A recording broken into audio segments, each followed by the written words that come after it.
Welcome Sagittarius to your in-depth weekly forecast for week commencing the 22nd of April for the Ascendant, the Sun or the Moon. On the screen now I'm showing the event chart at the start of the week, which provides a backdrop of energy.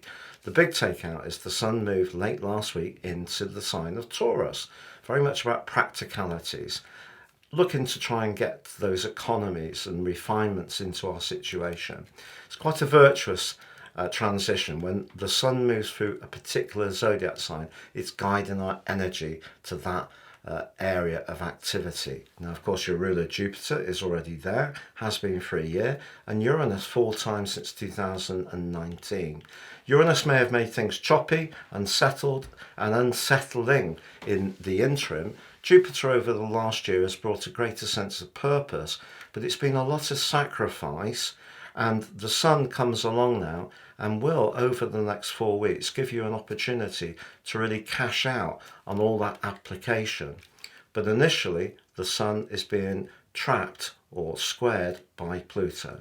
That happened at the end of last week. As you come into this week, that's still very much ongoing. But the full moon, which occurs on Tuesday, is in the deep and very sensitive sign of Scorpio, which for you is your 12th house.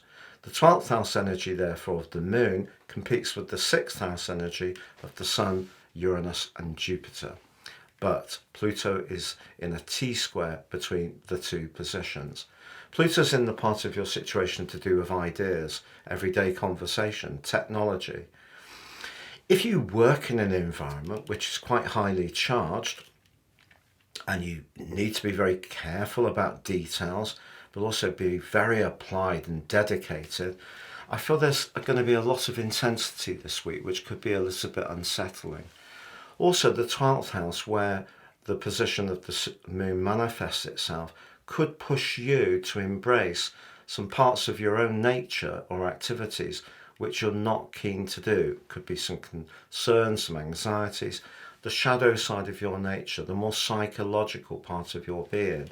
If you are feeling, for example, less than 100% optimally energized, then what the full moon is saying is there some kind of psychological dimension within the mix? I mean, usually it's something of all of it, because we are holistic beings.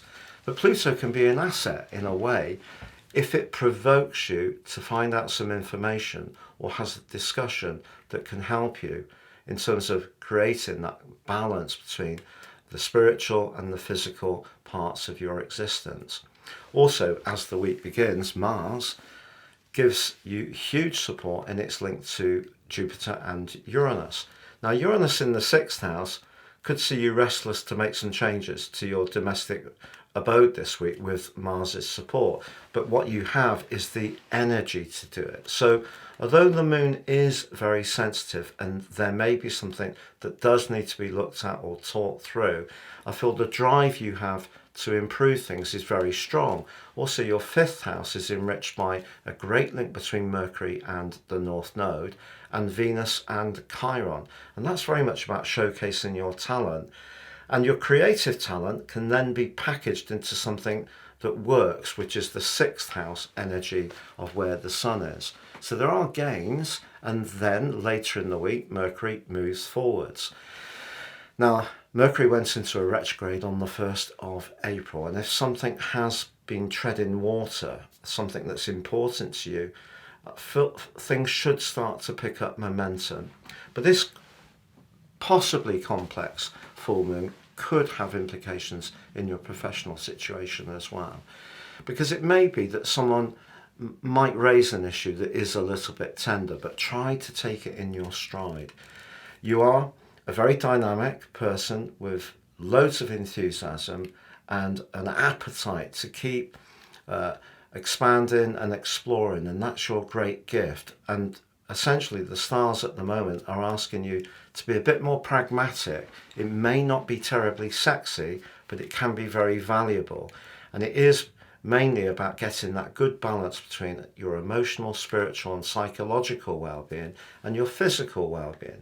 So if that means making some changes to your diet or exercise, giving yourself more time to rest, meditate, chill out, embrace some natural healing. All of those things can be very good. So you can gain from this full moon, but there could be something that gets said or some information you gain through Pluto's interaction in the event, which could just be a bit jarring, but ultimately could be very good for you. Sagittarius, we found that 55% of people who watch my channel are not subscribers. If you're one of them, please subscribe and support this channel and help it to grow. Have a great week. Thank you so much for joining me, and goodbye.